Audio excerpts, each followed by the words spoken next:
بسم اللہ الرحمن الرحیم۔ آج ہمارے درس کا آغاز سورۃ الحدید کی آیت نمبر 4 سے ہے۔ اللہ تبارک و تعالی کی قدرتوں اور علم کی وسعتوں کا بیان ہے۔ اللہ رب العالمین ارشاد فرماتا ہے، هو الذی، وہی ہے جس نے، خلق السماوات والارض، آسمان اور زمین بنائے، فی ستتی ایام، 6 دنوں میں۔ هو الذی خلق السماوات والارض فی ستتی ایام، وہی ہے جس نے آسمان اور زمین 6 دنوں میں بنائے۔ 2 دن میں آسمان بنائے، 2 دن میں زمین، اور 2 دن میں ان میں جتنی مخلوق ہے ان تمام کو، جیسا کہ دیگر آیات میں اس کا بیان کیا گیا۔ اگرچہ اللہ تبارک و تعالی قادر مطلق ہے، وہ چاہتا تو صرف کن فرماتا، ہو جا، تو 7 آسمان، 7 زمین اور جتنی مخلوقات ہیں وہ اس کے حکم ہوتے ہی وجود میں آ جاتے، لیکن اللہ تبارک و تعالی نے آسمان بنائے 2 دن میں، زمین بنائی 2 دن میں، اور ان کی مخلوقات کو 2 دن میں پیدا کیا۔ اس میں ایک تعلیم یہ ہے کہ انسان بھی اپنے کاموں کو بتدریج کرے، کسی بھی کام میں وہ جلد بازی نہ کرے، بلکہ آہستہ آہستہ تدریج کے ساتھ، استقامت کے ساتھ وہ اپنے کاموں کو انجام دے۔ ثم استوى علی العرش، پھر اس نے عرش پر استوا فرمایا۔ یہ پہلے بھی ہم سماعت کر چکے ہیں کہ استوا کے مطلب ہوتا ہے کسی چیز کے برابر ہو جانا۔ جیسے ہم ایک خط کھینچتے ہیں تو اسی کے برابر میں دوسرا خط کھینچیں اور دونوں بالکل برابر ہوں تو کہیں گے یہ خط مستوی ہے، خط مستقیم ہے، مستقیم مستوی، برابر۔ اور اللہ تبارک و تعالی برابری سے پاک ہے۔ عرش پر استوا فرمانا، اس کا مطلب کیا ہے؟ تو اکثر مفسرین نے یہی فرمایا کہ یہ آیات متشابہات میں سے ہے، اس کا معنی اللہ ہی جانتا ہے کہ استوا سے کیا مراد ہے۔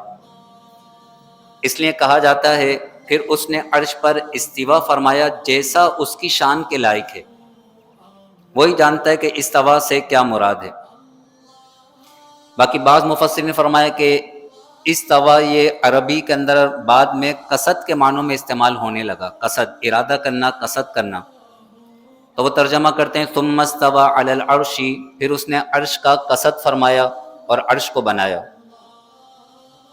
ثم استوى علی العرش، پھر اس نے عرش پر استوا فرمایا جیسا اس کی شان کے لائق ہے، کیونکہ اللہ تبارک و تعالی برابری سے پاک ہے، اللہ تبارک و تعالی بیٹھنے سے پاک ہے، اللہ تبارک و تعالی مکان سے پاک ہے، وہ کسی مکان میں سماتا نہیں ہے۔ ایسا نہیں کہ عرش کے اوپر ایک کرسی ہو اور کرسی پر اللہ بیٹھا ہو، ایسا نہیں ہے جیسے کہ بعض نادان یہ بیان کرتے ہیں۔ اللہ بیٹھنے سے، اللہ اٹھنے سے، اللہ چلنے سے، اللہ جسم سے، اللہ مکان سے، اللہ زمان سے پاک ہے، وہ جہت سے پاک ہے، وہ کسی چیز میں سماتا نہیں ہے۔ اگر کرسی میں بیٹھنا مانے تو پھر کرسی بڑی ہو جائے گی، عرش پر بیٹھنا مانے تو عرش بڑا ہو جائے گا، نعوذ باللہ من ذالک۔ ثم استوى علی العرش، پھر اس نے عرش پر استوا فرمایا جیسا اس کی شان کے لائق ہے۔ یہ اللہ کی قدرتوں کا بیان تھا کہ اتنے بڑے آسمان، اتنی بڑی زمین، ساری مخلوقات اللہ تبارک و تعالی نے 6 دن میں بنائے۔ یعلم، اب اس کے علم کا بیان ہے، یعلم، وہ جانتا ہے، ما یلج فی الارض، جو کچھ زمین میں جاتا ہے، یلج داخل ہونا، جانا، ما یلج فی الارض، جو کچھ زمین میں جاتا ہے اللہ سب کچھ جانتا ہے۔ جو بیج زمین میں ڈالے جاتے ہیں، جو مردے زمین میں دفنائے جاتے ہیں، جو پانی کے قطرے زمین میں اترتے ہیں، وہ بیج کہاں جاتے ہیں، وہ پانی کے قطرے کہاں ٹھہرتے ہیں، وہ مردہ کہاں رکھا جاتا ہے، اور پھر اس مردے کے ساتھ کیا معاملات ہیں، اللہ سے کچھ بھی پوشیدہ نہیں۔ وہ ذرے ذرے کو جانتا ہے، ذرے ذرے کو، ایک ذرے کے کتنے ذرات ہوتے ہیں، پھر وہ ذرات کہاں جاتے ہیں اللہ یہ بھی جانتا ہے۔ کیا علم ہے اللہ کا؟ عالم الغیب والشہادہ، یعلم اللہ جانتا ہے، ما یلج فی الارض جو کچھ زمین میں جاتا ہے، وما یخرج منہا اور جو کچھ زمین سے نکلتا ہے، بیل، بوٹے، درخت، پانی، خزانے، گیس، کوئلہ، الغر جو کچھ، ماں جو کچھ، یخرج منہا جو کچھ زمین سے نکلتا ہے اللہ جانتا ہے،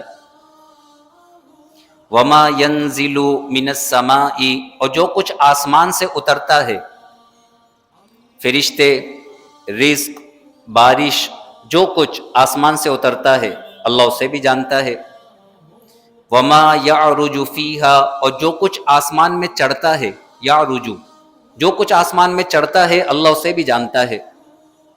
انسان کے نیک اعمال، انسان کی نیک گفتگو، تسبیح، تلاوت قرآن، ذکر و اذکار، یہ سب اللہ کی بارگاہ میں جاتے ہیں۔ الیہ یصعد الکلم الطیب، قرآن میں فرمایا گیا اللہ ہی کی طرف پاکیزہ بات، پاکیزہ کلام بلند ہوتے ہیں، اللہ کی بارگاہ کی طرف چڑھتے ہیں، آسمانوں کی طرف۔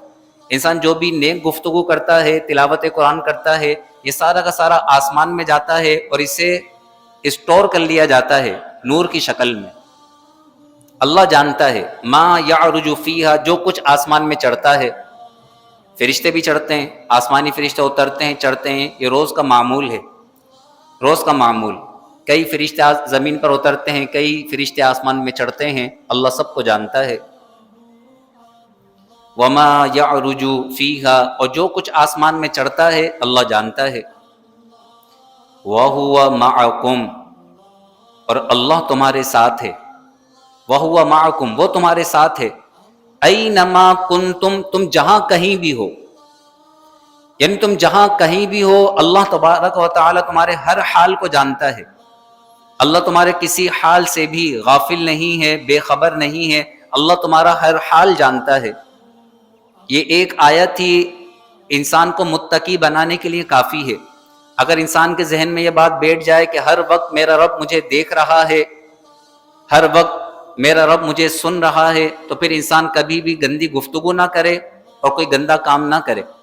اللہ فرماتا ہے وَهُوَ مَعَكُمْ أَيْنَمَا كُنْتُمْ تم جہاں کہیں بھی ہو اللہ تمہارے ساتھ ہے۔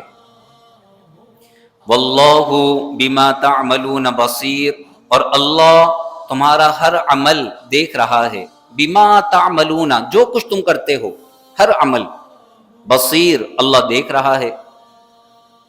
لہو ملک السماوات والارض اسی کے لیے ہیں آسمانوں اور زمین کی سلطنت، آسمانوں اور زمین اور جو کچھ اس میں سب کا مالک اللہ ہے، سب کا مالک اللہ ہے۔ وَإِلَى اللَّهِ تُرْجَعُ الْأُمُورُ اور اللہ ہی کی طرف تمام کام لوٹائے جاتے ہیں، تمام کام اللہ کی طرف لوٹائے جاتے ہیں۔ اور کل بروز قیامت اللہ تبارک و تعالی ہر عمل پر، نیک اعمال پر اللہ تبارک و تعالی بندوں کو جزا عطا فرمائے گا۔ یولج اللیل فی النہار پھر اللہ کی قدرت کا بیان ہے، یولج اللیل فی النہار اللہ رات کو دن میں داخل کرتا ہے، رات کا کچھ حصہ دن میں داخل ہو جاتا ہے، دن بڑا ہو جاتا ہے۔ وَيُولِجُ النَّهَارَ فِي اللَّيْلِ اور رات کو دن میں داخل کرتا ہے، دن کا کچھ حصہ رات میں داخل ہوتا ہے تو رات طویل ہو جاتی ہے۔ وَهُوَ عَلِيمٌ بِذَاتِ الصُّدُورِ اور وہ سینوں کے رازوں کو جانتا ہے، بِذَاتِ الصُّدُورِ صدور سینے، ذات سینوں کی باتیں، سینوں کے راز۔ وَهُوَ عَلِيمٌ بِذَاتِ الصُّدُورِ اور وہ سینوں کے رازوں کو جانتا ہے۔ اللہ تبارک و تعالی ہمارے قلب کو، ہماری فکر کو، ہماری سوچ کو پاکیزگی عطا فرمائے۔ جب سوچیں اچھا سوچیں، جب بولیں اچھا بولیں، جب کریں اچھا کریں۔ اللہ برے اعمال سے، بری گفتگو سے، بری سوچ و فکر سے، برے عقائد و نظریات سے، برے اعمال سے ہم سب کو محفوظ و مامون فرمائے۔ آمین۔ وآخر دعوانا ان الحمد للہ رب العالمین وصلی اللہ تعالی علی خیر خلقہ ونور عرشه سيدنا ومولانا محمد وعلى آله وأصحابه أجمعين آمين برحمتك يا أرحم الراحمين.